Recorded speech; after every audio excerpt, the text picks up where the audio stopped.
ఎవరైతే తమకు తాము క్రైస్తవులము అనుకుంటూ ఉంటారో కానీ ఎటువంటి సంఘ సంబంధమైనటువంటి కార్యక్రమాలలో క్రీస్తుని ప్రకటించే విషయాలలో అంశాలలో పాల్గొనకుండా తమను తాము దాచిపెట్టుకుంటూ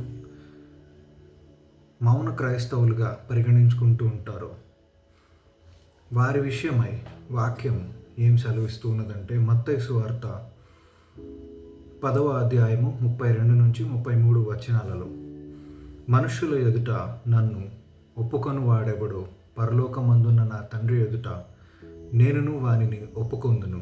మనుషుల ఎదుట ఎవడు నన్ను ఎరుగననునో వానిని పరలోకమందున్న నా తండ్రి ఎదుట నేనును ఎరుగనందును.